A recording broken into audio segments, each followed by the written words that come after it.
between us, we've prompted over 1 million times. I love pushing technology. That's what I've been doing all my life, like just as much as I can. I'll wake up from a dream and then I'll make the dream on my phone. We can do those impossible things that these types of clients always wanted, but maybe it was either cost prohibitive or the time frame was absolutely not working. My brain is on fire in terms of creativity.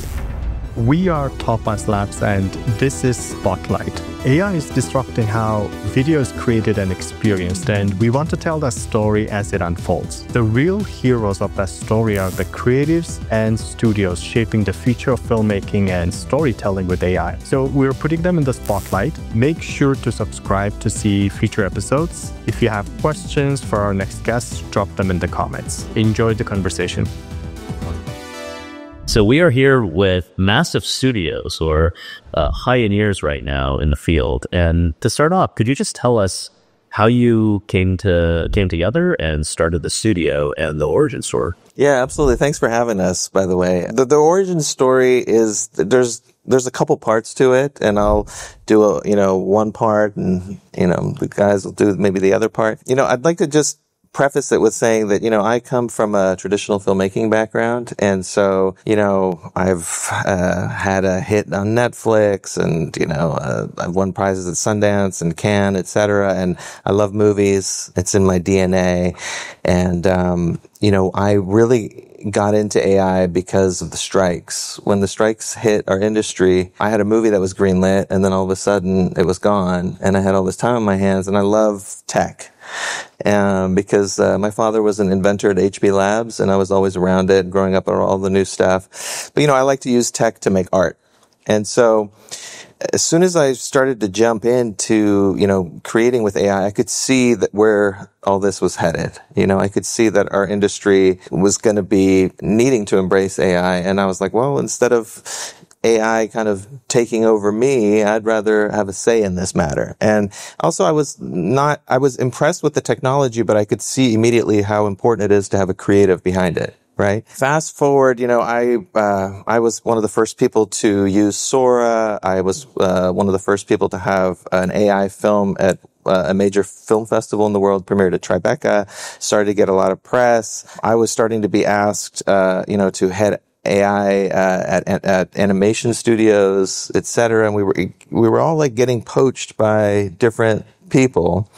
But everybody we spoke to, it seemed like we knew way more than they did about what to do. And also that it was going to be glacial, in terms of making decisions and all that stuff. And we knew we could do it fast ourselves. So, as I was thinking about this, Dustin Hollywood, who's another co-founder here, who's not here physically, he's in Vegas right now at the other conference. He posted on X, he's like, basically, who wants to start a studio? And so it was kind of wild. And I was like just thinking the same thing. And that's literally what I replied. I said, hey, I was just thinking the same thing. We had a meeting and it started to grow from there. There was a lot of people at first involved, and then there's a lot of work to get a studio off the ground, and slowly it kind of whittled down to us four. Did you guys know each other before, or like you met through X? Not socially. No, we didn't know each other, but we knew of each other's work, and had communicated on X, and I guess, but we didn't know each other at all. Tell them about how we just kind of met a couple of the guys here recently. Yeah, honestly, yesterday is the first time, even though we've done all these projects, our company's, blowing up, we just met in real life yesterday, all of us together. Wow. That's amazing. Yeah. First time. That's crazy. So everything before has been completely distributed. Everything has been completely remote. I was involved as one of the 50 creators of the very first AI feature called Ep.2 Remake. And I remember when that film premiered at the New Art movie theater here in Los Angeles. That was also the first time I met a lot of the creators in person. And it's a very surreal experience, but I knew from that experience that we could all work remotely. And, we use Discord and every other method you can imagine. So really, this is like your first time getting together and first time giving an interview together. Yes. We feel honored.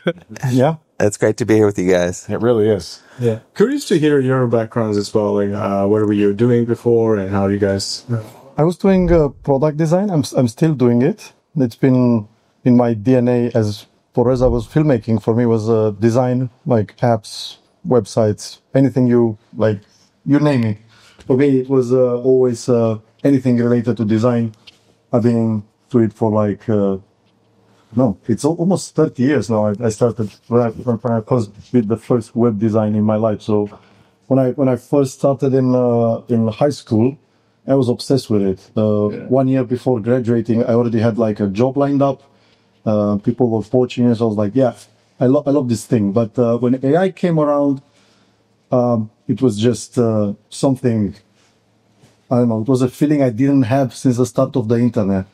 And then as things grew up with AI in all aspects of creativity, it just got more and more into my DNA, to say so. And right now, I cannot imagine a life without AI in any creative fields. I mean, it superpowers everything you do. It's unbelievable.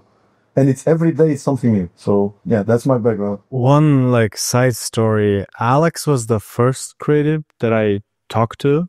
This is like right after Starlight, right?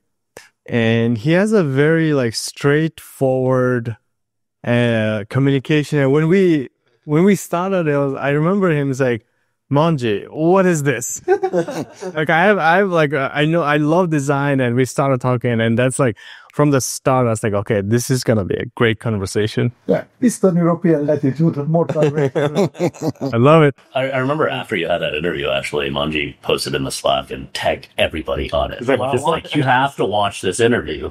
And after I watched it, I was like, we need to do something with this. We were That's the design at that time, and like we really needed someone to come in with an outside perspective too, because when you talk like that, you're the end user, right? Like then everybody's like, okay, there's like the debate is over. Yeah, I also put my designer hat in that moment, and I was like, yeah, okay, I would fix this.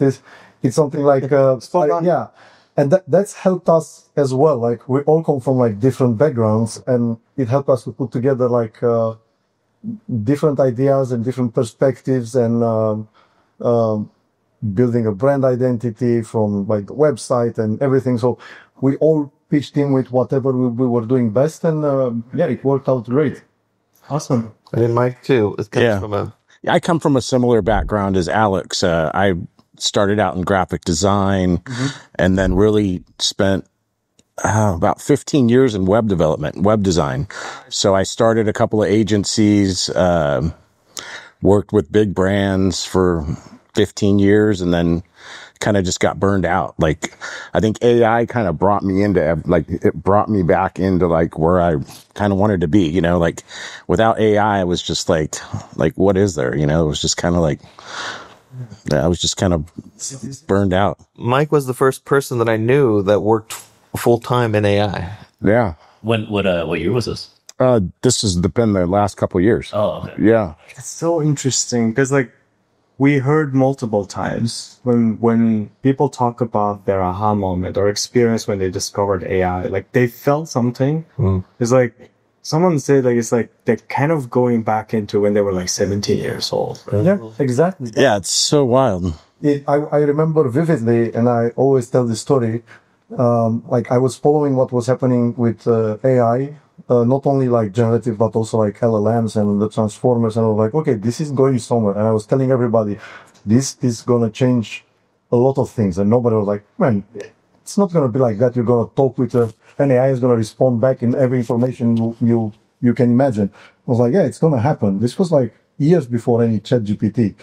And because I was following it through like all the research papers they were doing, but in 2022, when Midjourney launched publicly, I think it was, I don't know, version 2 or 3, like I was on a beach in Palma de Mallorca in Spain, and I was just lounging there. I opened the phone and I see a news, like one of those like news alerts from the phone, and I looked, I was like, oh, Midjourney now opens the public, starting at $10. I was like, oh wow, I should start this. I had one more week of vacation with my girlfriend in Spain, in traveling through Spain, in Madrid, in Barcelona, and I was walking on the street trying to avoid not to hit into people because I was prompting non-stop on my phone, right? It was like, what are you doing there? And I'm like, I'm prompting images.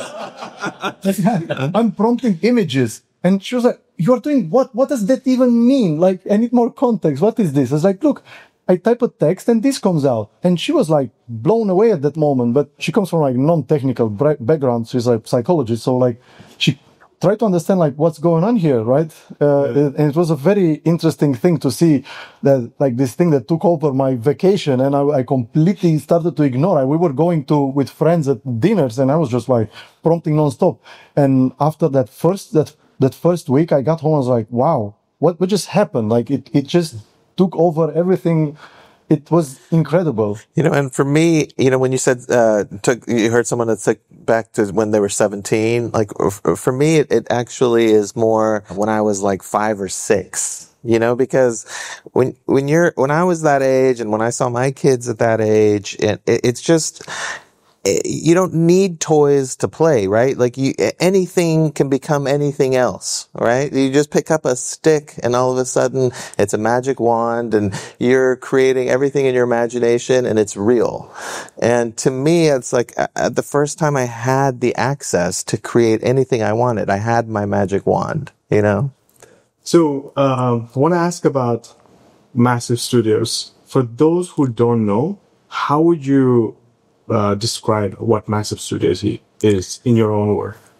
Well, one thing that's we did a long branding exercise that took 4 hours where we, all of us co-founders and with our partner and head of strategic development, Scott Holmes, it was a long process of really trying to figure out what we're about.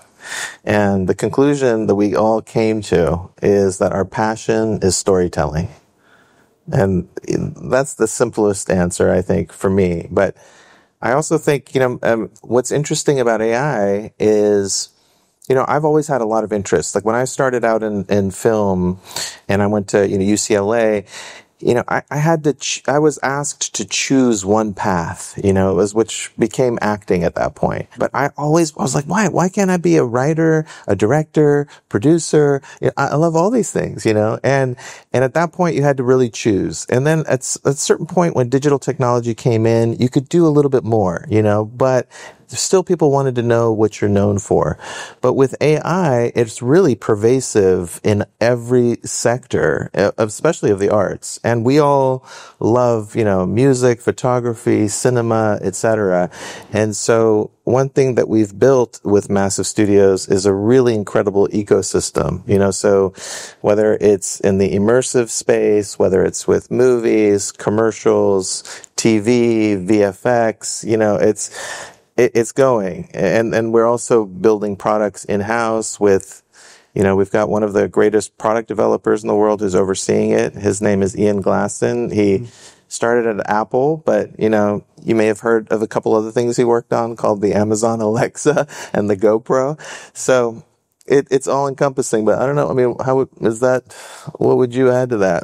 Yeah, Massive is it's massive. It's massive. We're trying to do, we're actually doing a lot of the things that are in the creative space. So we're not shying around of any new thing that could be enriched or empowered by AI, right? So instead of like people are talking a lot like, oh, you're doing it cheaper because it's with AI. No, we're trying to enhance an experience and do things that probably were impossible before without AI, right? So we like to pick projects that are very interesting and unique. So yeah, that's like if a client goes like, and your first impulse reaction is like, this is insane, this is crazy, like how can, like I'm like, interesting, intriguing, let's explore the idea. I love being challenged, and right now in AI, clients do come with some out there ideas. Yeah. And I love that because we can explore new parts of what AI can do. I love to push any model to the limits, and I understand every open source or every other model on each platform what they do best, right? And I just kind of like, oh yeah, I'm going to use that. I'm going to use this. I'm going to use this. I'm going to use that. So it's very nice to know exactly what's the best for everything and then apply it in a real project, whatever that is. So we're trying to do more things with Massive than the standard, like, okay, we're doing films, we're doing... It's a very broad road we're taking. And there's another part to it, which is also why we got together is, we were turning away projects that people were coming to us individually, with AI. Yes, you can do a lot, right? You can do more and a lot and faster, et cetera. But still, we were turning away stuff and we didn't want to be able to do that. We wanted to, there was a lot of things we were interested in. So we thought if we really joined forces together, we could tackle those. And it's been nice because we also give feedback to each other's work. And I think, we're international. And so we have the same love behind the technology and the storytelling, but we have different perspectives. And I think those different perspectives really, in a global world, just kind of add to the work that we end up putting out. Yeah, and it's also, we were getting approached by the same, or like approached by the same companies, right? And we were getting the same emails, like, you got it? Yeah, I got that. They didn't know, like, yeah, let's bring it into one place. And that was like, okay, maybe, like, yeah, this is a studio here. Because, yeah, exactly. Like, people are trying to, even like 3-4 times at once, like all of us just being messaged by the same people trying to see who can they work. And I would advise people who are starting out, because coming from a traditional filmmaking background, I was never under the impression that one person made a great film, even though, we usually associate it with the director, perhaps the star. But a lot of people work on it. And so just because you can do everything, it doesn't mean you should do everything. Right. So it's kind of like, find what's your strength and, then whatever your weakness is, find someone else who can fill that in. Yeah, and it's kind of been like that with us, with the studio, even like us figuring out like who plays what instrument best, right? Like, actually, though, I'm curious. How do you guys? Yeah, it's been kind of challenging so far. So we're like, over the last 6 months, we've kind of tested this and figured it out, like who does what best. And well, yeah, for me personally, like the guy's comment was like, can you, like, we can't get this shot right, like, can you prompt for it? I was like, yeah, okay. So I'm the guy who prompts a lot, like to trying to get like the perfect shot. Like I'm continuously trying, and it was funny because it was random. Like, Mike, when in the website, he put under me like the title creative technologist, and I was like, yeah, that sounds about right in the end. Like, even now at the conference at AI on the Lot, they put me under like creative technologist. I was like, oh, probably they got that from the website. But no, I gave them that. I said they have that. It suits me. Like, I'm nitty gritty in the, like, trying to get the perfect shot that at first seems impossible. We had this example at some point. There was a brand. We had like 7 ingredients that we had to put in the shot. And after the call was ended, I talked with Scott, our partner, and I was like, I'm not sure I can do that. Like, that feels like it's 7 different things that need to be stay constant in like a 5-second shot, that it's different ingredients, and the brand needs to be, the brand logo and everything needs to be perfect. I was like, wow, that's going to be challenging. And it was. But in the end, when they saw that shot, they were like, wow, like, this is the best shot of the whole film. But it took me quite a long time to figure that out. So that's where I'm good. Reza is good at. What am I good at? Yeah. Let's hear from you. I shouldn't be the one. I shouldn't be the one saying what I'm good at.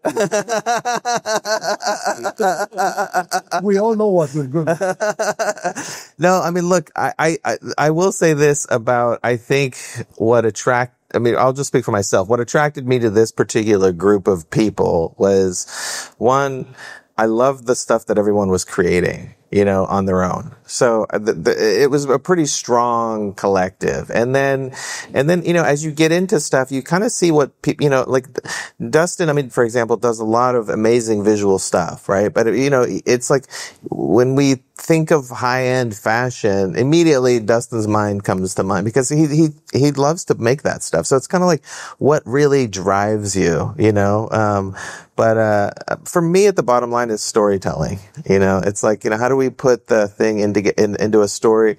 It was really touching to me that the guys, we presented yesterday, and I made a film to kind of present us, but to kind of personalize us. And I always think that, how do you get AI and tell a story that's personal and make a connection? And then at a party last night afterwards, these guys stopped me and said, "Hey, we loved your presentation."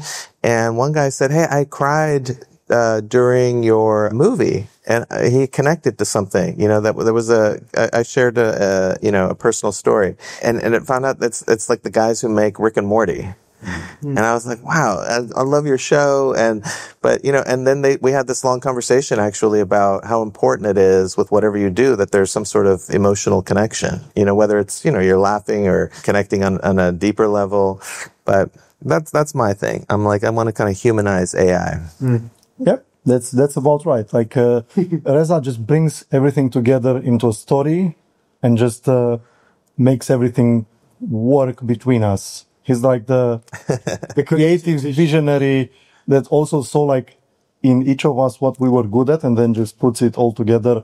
Yeah. So, it describes you very well. And we share a sense of humor. Yeah. I think that's really important. We laugh so much. It's team chemistry. Yeah. That was very important from the beginning. We had to, gel. And even though we met yesterday for the first time with everyone, we were like, oh, we knew each other perfectly and there was like zero friction and we continued the same discussions we had from when we were online. Like there was nothing out of the ordinary or like weird or anything. That's true. Yeah, it's crazy. We have people asking us like now, like, you guys don't have a physical location? We're like, no. Like we've barely even met each other, it's crazy. Like, so. Oh, I should have mentioned that. Yeah. So, we have, we can't say who yet, but a big producer of movies that has joined us, and he just called right before we came here. He called me and he said, "Hey, I want to come over to your office." And I laughed. I'm like, "We don't have an office." He's like, "What do you mean?" I was like, I said we're everywhere and nowhere, because it's like, so how do you guys work? And it kind of, filled him in on what we were just talking about here. We work remotely. I said, someday we'll get an office so you can come over and hang out. I've been remote since 2007. So for me, an office doesn't make sense. Just like, I don't know how to function in an office. Alex, I really like what you said about doing impossible things. Because I think a big feature of AI tools nowadays is they kind of make easy things trivial, they make hard things a lot easier, and they make impossible things, no, those are just hard to do. And at massive studios, what do you feel like? So obviously you have a fantastic team, but do you do anything differently in your process or believe anything counterintuitive that has helped you have so much success so far in doing these impossible things? Well, there's several things. I'm sure we can all speak to this. So I'll start by just saying that I think right now part of our job is to really educate the clients on what we can do and what we can't do, and also, which is kind of nice where I kind of fit in, I guess, in the way that Alex was describing, is because I know the traditional method of doing things is like, okay, so that workflow still works, but this isn't even apply anymore that you're thinking. So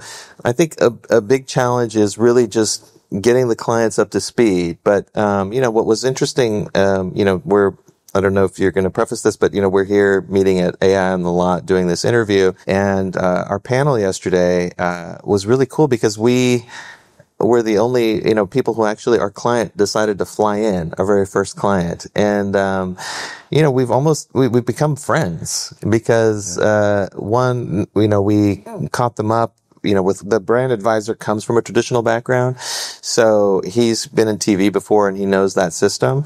But, with AI, it's very different, right? And so once they knew what we couldn't do and can do. And then what was interesting is, they came with some really big ideas that would cost millions of dollars to make and, which they didn't have or wanted to spend. And by the way, they investigated it traditionally and they were like, okay, forget it. We're not going to be able to do this. But then when they saw our work and came to us, and, saw what we were capable of, then when we would even send them ideas based on the things they were doing, they thought those ideas were even better. And then it ended up going in a different direction.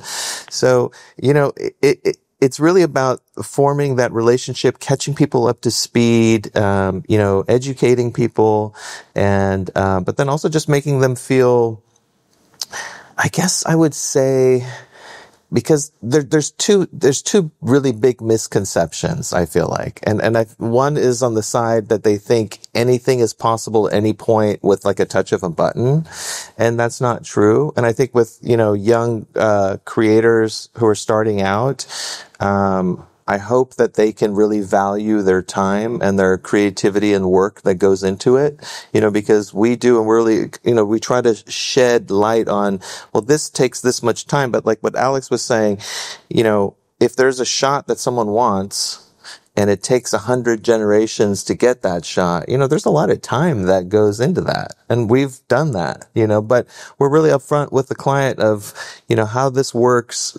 And this is what's going into it. And now, because our very first commercial with them went viral and got, over 3.2 million views on YouTube and has helped them raise money for their expansion of their restaurants and everything, they understand, like, they're, oh, this is the ask. We know, like, it's going to take this much time, and they know what they're in for. So I don't know if you want to add to that a little bit. Yeah.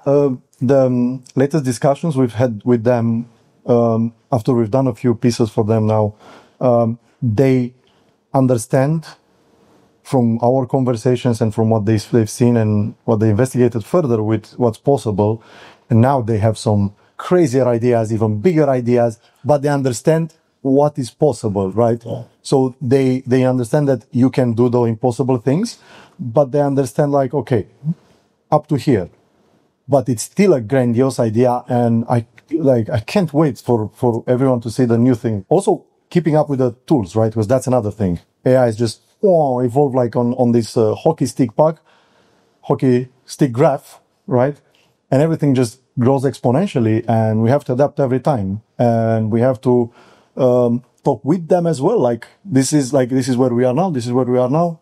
But it's nice that they are interested a lot in the domain. It's like a very connected client. And we're very fortunate to be able to have this relationship where it's super direct, and they also embrace our type of humor as well. Exactly. We share that. That's true. And, I would add to what Alex was saying, because I think there's one thing about being able to create with AI on your own, like something you do, because you might go with the flow of what you get and don't get. And no one sees all the stuff that didn't work, but you create something out of it, which is great. That requires creativity, but it's a whole different thing when a client comes with a very, very specific ask of, this has got to look like this.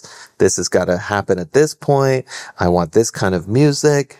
But, once you were saying this yesterday, that between us, we've prompted over 1 million times. We have so much experience, each of us, which is insane to think about, right? And we have our own system and workflows that we've done and developed, and how we prompt, and we know, like, immediately, inherently, kind of which tool to go to for whatever the ask is. And I think, Alex touched on this, but I just think it's really important, is we don't immediately say, even we think it's not possible, we don't say no at the beginning. We're like, okay, let's try it and see. And then we'll come back and say, well, we got this. Can we work with this? Or, oh, we did it, and it's even better than we all thought.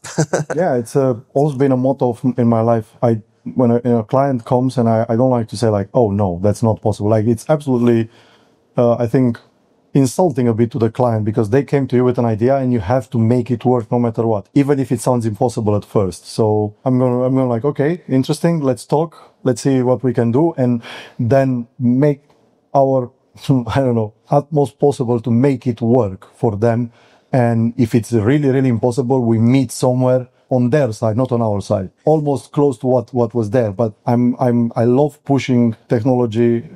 That's what I've been doing all my life, like just as much as I can. Yeah. And so far we haven't been stuck on anything. We've pretty much figured it all out. So. Well, I can't say the specifics. I'm sorry to be so, cryptic about this, but, we were approached by someone to match something that they had already shot. It's a hybrid live action AI, really great piece. So much so that, the big streamers are all like into it, right? So with the work we ended up doing, but it was, here's the live action, here's some placeholders. Can you match this? And it was amazing to be able to say yes. And we went and we had a lot of fun working on it. And we each took a piece and we matched it to what they had shot without even, consulting artistically before. And, I said jokingly, hey, in the future, when we, do more, let's work together to kind of figure out what that look is going to make it easier for all of us. But it's incredible. I feel like what we can achieve right now. Yeah, if you look at the final thing, it's going to be, you have to have an eye for what's AI and what's not. But in the end, in the final piece, if you show it to anyone, they're like, oh, that's cool. They had no idea that AI was used there. So for someone who is thinking about creating a studio like Massive, right? You guys are probably rewriting the playbook. So from a operational and business perspective, what is the new model like, and how is that different from the previous traditional studio model? Well, that's a great question. I think, first of all, let me just say this. I don't think everybody needs to create a studio, only because I think it's great. I think another thing that sets us apart, or not sets us apart, but that kind of brought us together, let's say, a commonality that we have, is we're all very entrepreneurial. And we've been in our past lives, so that became a really kind of core driving force. And, just when we talk, it's like the ideas are all very entrepreneurial. And, I think, some people, they just want to be the artist, and that's totally cool, so, but if you are, thinking of starting a studio, I will say that, there is a lot of work involved. Yeah. There's a lot of legality, to deal with. But I think what's nice is with AI, is providing a lot of resources. I would say also that you can ask, people what they did, so you don't have to start from the beginning. What would you, I don't know, this is part of it, what would you, warn us? I think the main thing is, honestly, is the people that you are going to be forming the studio with. Yeah. Think of it like you're going to be in a marriage with them. So try it out for a little while. Don't just I did this, they're doing it this year, but they do this, the Cinema Synthetica, which is make a movie in 48 hours, but you do it in person. Do something intense like that together. And then you see, when I've made movies and they're all a challenge traditionally, you go away for 3 months, you're on set, and when you come back, everybody says, oh man, that was like going to war. Not to belittle, obviously anybody who's been in war, and I've escaped from a war, so I know, but meaning, metaphor for you've been in a really, really challenging situation. So that would be my first advice, is make sure, the partners you're getting into, one, that you can get along with them and you respect them and you have that kind of communication, because a lot of AI people I've noticed are solo in their bedrooms a lot, so it's the social skills are going to be really important.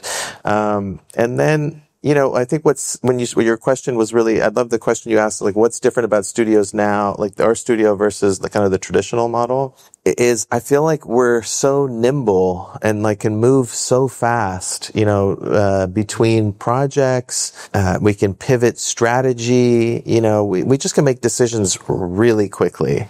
And that to me has always been, I've always been attracted to that from the tech space. I was saying, my dad, in the tech world, people move very fast. AI moves very fast. But, the big studios, like, I don't want to name any specific stuff because I don't want, hurt people's feelings. But I'll say this, like, like when they've jumped into the AI space in any big companies, by the time they've made the decisions to make it okay to put the piece out, that technology is old. And when it comes out and people are like, why does this look this way? Yeah. So like you can't move slow in AI. You gotta go and put it out right away. And so what's been cool is our studios, clients, because of our work, they're coming directly to us versus going through an agency. And so that also speeds up the process because, we work with agencies and that's fine, but then you have one other pipeline to go through to make the decisions. So those are kind of the main differences I've sensed. I would add one more.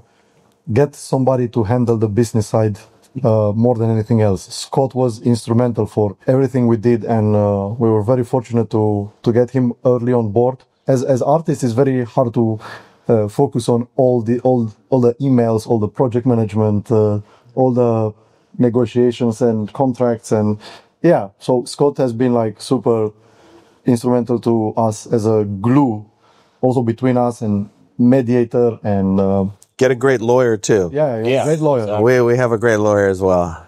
Like a startup, Yeah. I really like the emphasis on moving fast, actually. And that would be a huge comparative advantage. Absolutely. Because I can speak personally. I try to do some things on my own on a bigger scale. I was like, oh, definitely this is the time to do it. But by the time I finished it, something new came out and it looked outdated. So you have to move fast, put it out, get the eyeballs on them. And for now, we're living in this like rapid development of AI, especially in generative AI. And I feel like it's very, you can't wait. Even though if you want to wait, I know it's normally you would want to wait, but we're not at that stage with generative AI that you have that luxury to wait and make something on a bigger scale. So that's another thing. Put things out there, get your name out there, through a lot of content. People don't watch AI content for necessarily for in a traditional way, but if you're in the space, if you're with people which are interested in doing AI, you can do those things to put eyeballs outside the AI interested people, right? And that's a great way to make something that would make people look like, oh, that's great. End of the sentence. There was no AI involved and nothing else, right? So I worked on an ad. I showed to my friends and they were like, oh, nice. How much AI did you use on it? I was like, all of it. So no way. No way this is, and there were those were like technical people that know about AI, and I was like super surprised that everything was AI. I was like, yeah, that's the power. So, but that thing is going to be shown to non-AI people, and absolutely nobody will care that it's AI. But to get to that point, you have to do a lot of things to put your name out there as a new agency. And social media is great. Like everyone is just absorbing this AI content, and you can do the impossible things which put people in a situation to go like, wow. Wild. Like, I know it's being used a lot on social media, but AI is wild. It's absolutely wild what you can do. And that's extremely exciting. Is there a project that you can talk about where all of this process kind of came together in a really good way and delivered outstanding results? Yeah, I mean, I think probably a great example is our very first ad that we did. It's for a really, an old brand, actually. I mean, they're a company called Sally's a Beats. And people who aren't in the know call them Sally's a Pizza. But it was started by these two Italian brothers in 1938 in Connecticut. And so, they just call it Sally's a Beats, and the name is stuck with a to people. hand. And so, they had wanted to, as I mentioned previously, they had wanted to make a commercial that was very grand. They wanted to do a parody of one of the greatest commercials of all time, directed by one of the greatest directors, is Ridley Scott's Apple commercial, 1984. And, funny enough, obviously, they didn't have the money to spend for that. It cost millions of dollars. But the other thing that I found interesting is, because I know a lot about that commercial, is actually Ridley Scott also at that time didn't even have enough money to shoot his commercial. He had to get all of those extras are actually skinheads that I heard he paid like $100 he found on the street, and he said, we'll give you lunch and come to the set. And so, Never heard that before. It's amazing, right? I watched that. It's the 1984 Apple. That's right. The 1984 Apple. It's classic. I mean, it's one of the best commercials ever. I mean, the one you made with the pizza. Yeah. So ours is a parody of that, right? And the process, so we loved the idea. We loved, just the grandness of it and the fact that it was so out of the box. It's like, how does this relate to pizza? And so we came up with this idea that, I mean, you should see it, but it's like, Papa Dom's. It's this, kind of the conglomerate pizza world, is, shutting down what pizza can be. And so, and Sally's the Beats, comes and saves the day, right? And so we liked, the ingenuity, the creativity, the grandness, but it's also at the time when we made it, I mean, already it would be easier to make it today. Just where the tools were at. But there were things with the movements of the body, the physics that were really challenging. And then also to make sure that Sally's, their brand, their logo, they actually, chased down the guy that made the Instagram logo. So they chased him for 6 months until he said, okay, I'll do it. And he designed their logo. So, obviously their logo is very important to them. So it was like, how do we get this and to move perfectly with these people and to do these shots that they want to do and create a parody of that. And then the commercial ended up going into I'll leave it for some surprise, but it goes into even a crazier zone after that. And we even, at one point they were like, yeah, since we're going into this crazy place, what about a rock song, and we're like, I'm a writer and I love the history of Sally's. And so I wrote the lyrics and then created the song in audio, actually, and they loved it, and they actually had us play it in the F1 piece we did. So they and I hear they play the song, I think, in their restaurant, So it's pretty. I mean, I would have in the past, obviously, that we would have left that to someone else, but it was interesting that we could do that phase.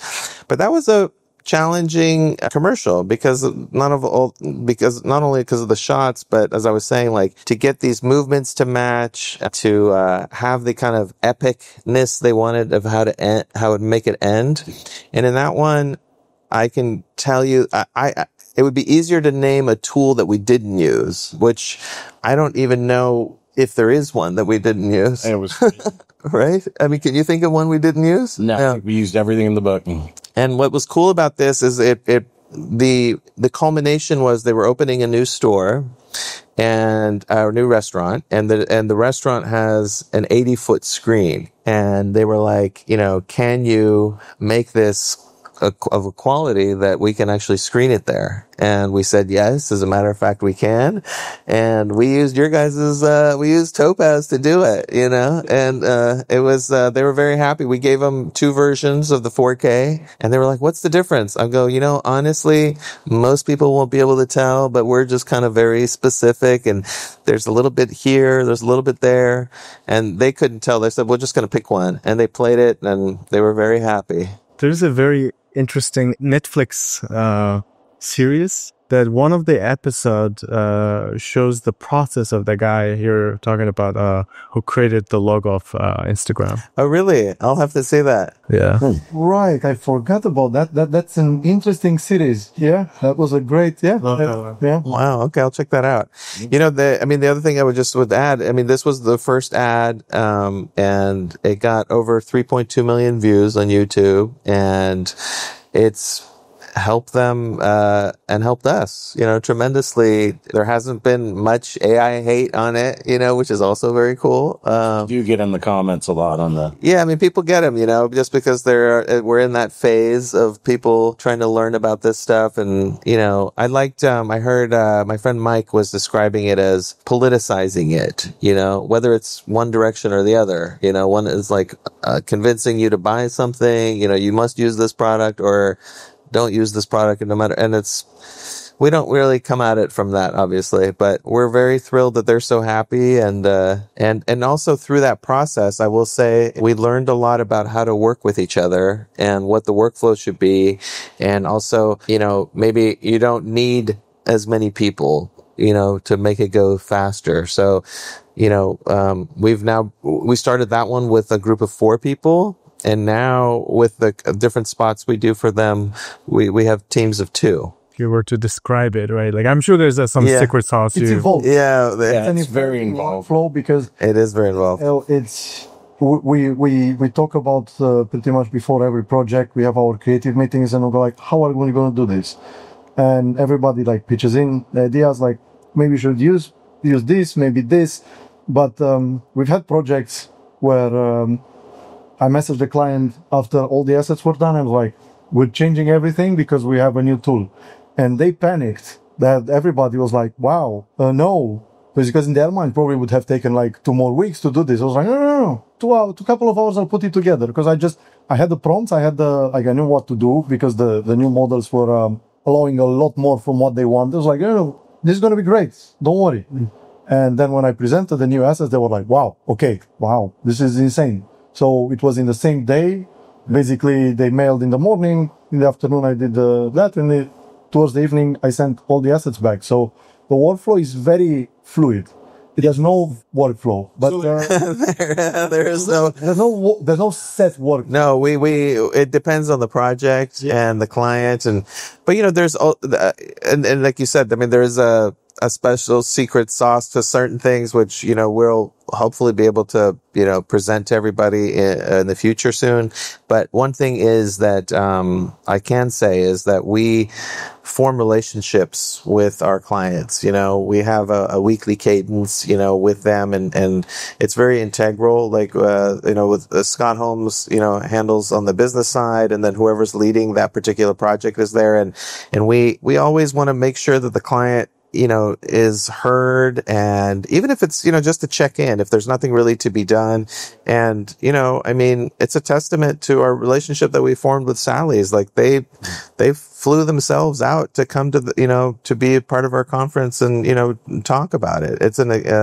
So I think that personal relationship, we're talking about AI, but it's like the personal human relationship with the client is super important. It's super interesting, especially like when you look at a project and figure out what is the workflow to best deliver that on that project. And you mentioned, like he was mentioning, talking about it at the barbecue, because you guys prompted like millions of times, you probably have like a very good sense of like what is best for what. It's not like, okay, this model is like the best. There's specific things that have to use which tool at which type of project. Yeah, and also I know, and look, we're all guilty of doing this, where we like do comparisons of models with the prompts, just to kind of quickly see a thing. But the truth is, we've learned how to speak to each model in its language. What it does best. And so they don't all speak the same language. But we do know one thing. When we have to deliver the assets, and this is like not an advertising, even though we are on your interview, but we all agree, it all ends up with Topaz. And all the finishing touches are there. Like there's no, like, it's become such an indispensable tool for all of us. We all know, like, it's that's the end product is with Topaz. And it's the last phase. Yeah, the last mile, how is what it was called yesterday in your panel. But the thing is, like, it's nice to have all those models as well. And like as Reza said, we see the differences, right? Like if you show it to a client, they would go like, oh yeah, it's the same. But no. When you present it and we know which one is the best and what settings we should do. And it's nice to be able to fine tune exactly to that type of footage. Cause sometimes it's animation, sometimes it's live footage. It depends on the lighting and the style. And we're very careful with that to make sure that the final product looks great for the client. And they're like, wow, okay, you took it even further.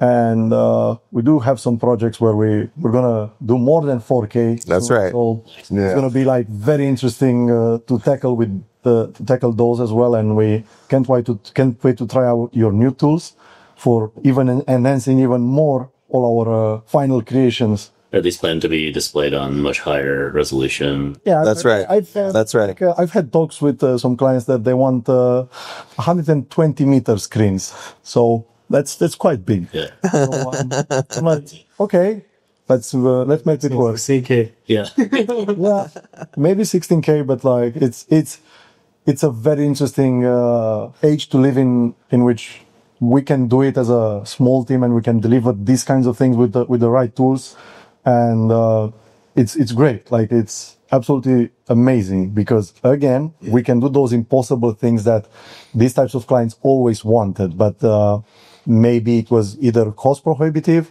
or the time frame was absolutely not working for them. Like you can shorten things by quite a lot using AI. In cost and in length, but in most cases delivering better, like something that was impossible before, and that's great. I love that. So learning about these use cases a lot when I talk to creators, like screens, right? Like there's screens that will go on in the back of a Beyonce concert. And I actually talked to someone who's like designing that and coming up with the content. The other use cases are like the LED screens are like the new green screens, right? So there seems to be a lot of use cases, especially when it involves around like IPs that you want to show. Like when you're outside the window, you want to. They look like New York. right. But certain buildings, you can have it, right? So like a lot of those use cases seems to be emerging a lot. I mean, I recently I was on a little, kind of a mini tour with, OpenAI, where they were screening my films in, LA in movie theaters and Tokyo and different ones. And one's like, more animation, one's like a documentary style, but again, I mean, it was like, okay, you know, this particular movie theater needed a 2K, this one needed a 4K, and, you know, Topaz saved the day.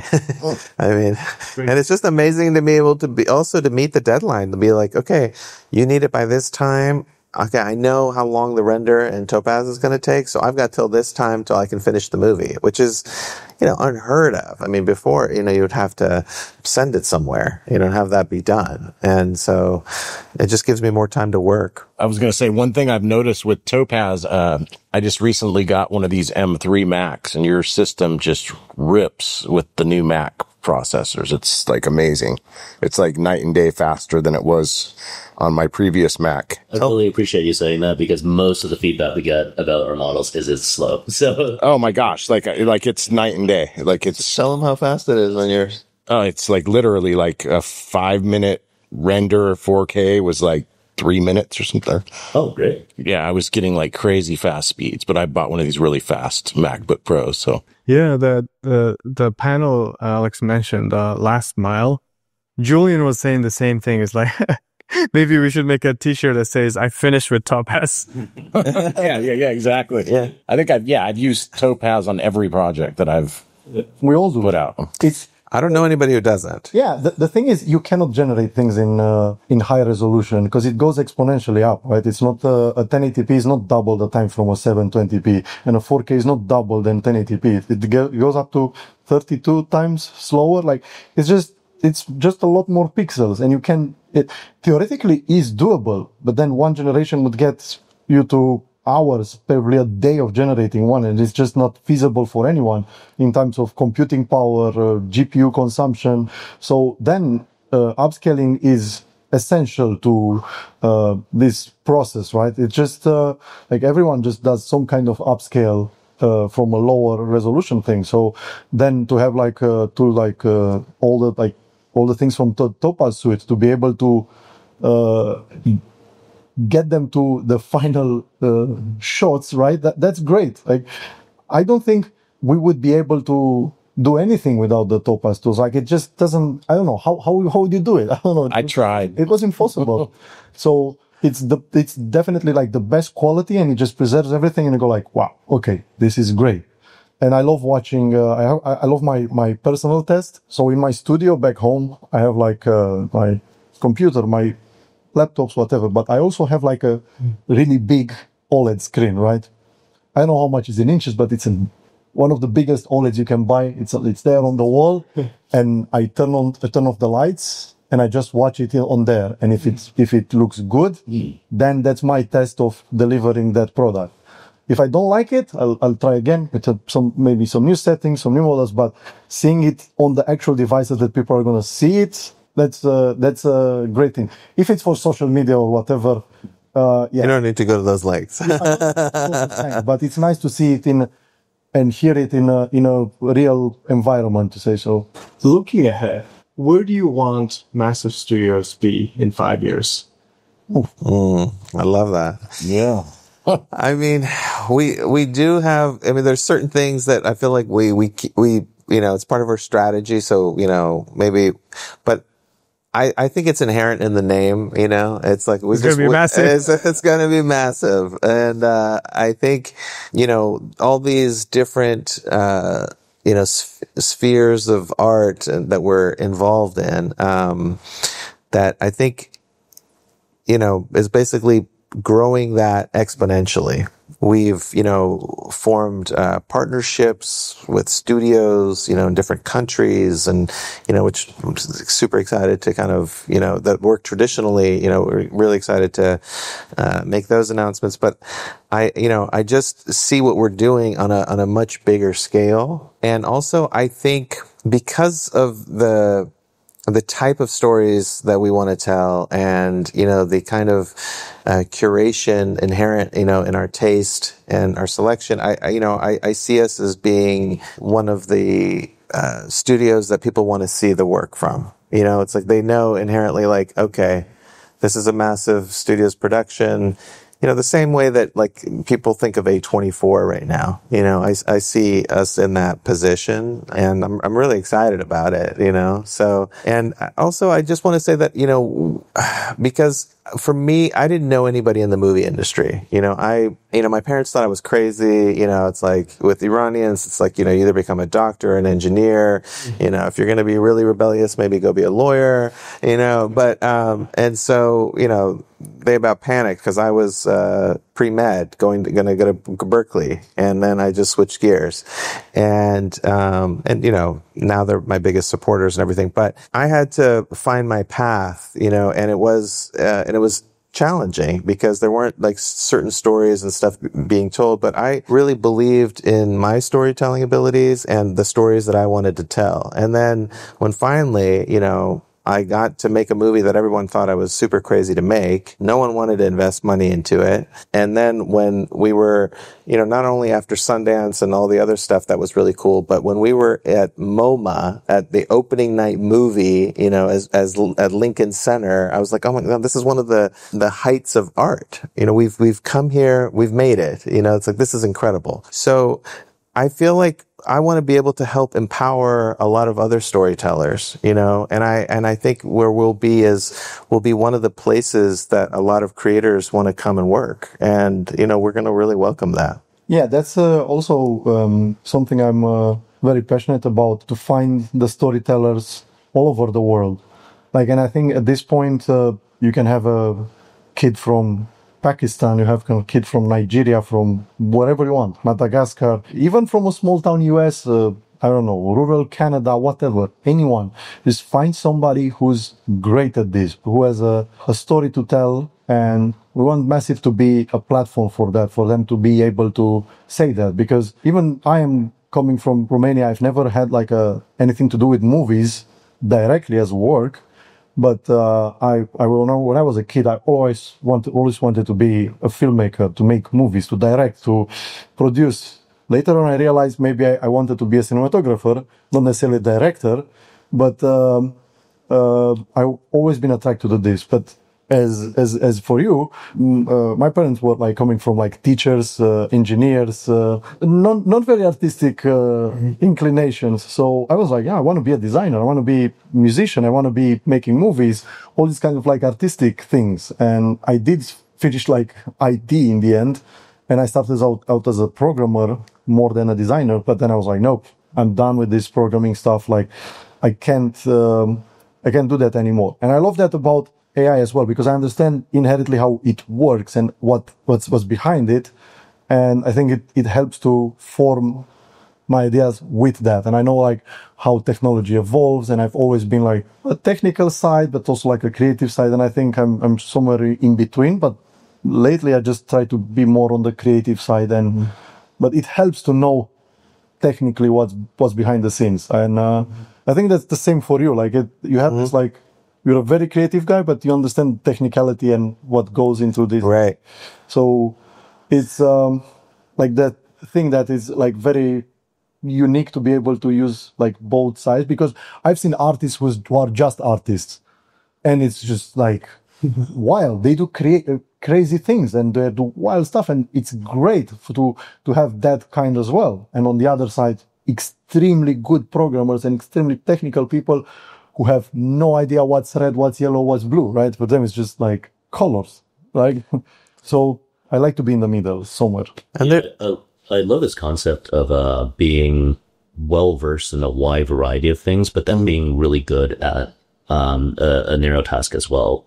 Because there's generalists and there's specialists, but then there's also the people, sometimes people refer to them as T-shaped, right? So you're across a wide discipline, you're well-versed in it, but extremely good at one particular thing.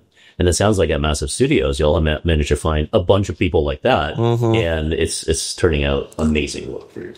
That's a wonderful assessment of how you describe it. I think that you described that to a T.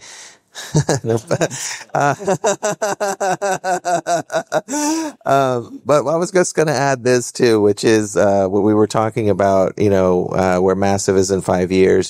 Just yesterday, I had people who work in the industry, from editors, etc., in the traditional industry, and seeing that work is much less now, and they said, would ask me like, hey, do you need editors and stuff? And I think, I was telling them, all these skill sets are going to be super important, because, there's going to be so much more. I'm not a big fan of the word content, because I think it belittles some people's work, but it does describe some other people's work. But let's just use that word to, describe what I'm trying to describe. But there's going to be so much of that content. And, I see us in 5 years actually working with a lot of people, who were in the traditional business, and like myself, and see, the opportunities here and be part of it. Because the way that my brain is on fire in terms of creativity is just incredible. It's like I'll wake up from a dream, and then I'll make the dream on my phone, and then I'll go back to bed, and I'll then come back, and then, in 5 years, I'm sure I won't even need to make the dream. I'll just have something connected to my head. I'll wake up and it'll be my dream right there, and I'll be like, this is hopefully a good movie. Or wow. But hugely relatable. I'm the same. Like I like, even coming down to this place, we brainstormed together an idea. This was just that's gonna be fun. It's gonna be a fun video. Yeah. It's just something we want to do as a fun stuff between us. But we brainstormed about that. Like, it just started from a random idea, and was like, oh, that will be really, really cool. So these kinds of things, we love doing, like little things. But I also have I have a note with myself in a messenger, and I wake up and I just send my ideas. Like, I want to do this, I want to do this, and I wake up in the morning, it's like, okay, because I did not know write them down. I used to have an iPad with a pen. I was writing, but now I'm just sending myself messages. It's easier. And because I would fall asleep and I probably start to dream about it, and I'm like, oh yeah, I'm not gonna forget about it. I wake up in the morning, I have no idea what I was thinking about. So I like to write them down, And then I can't wait to just get breakfast, coffee, and I start doing the idea like instantly to see if my dream can become a reality. And that's what massive is. Actually, it's a dream becoming a reality. It's we've true. all had for a long time, basically.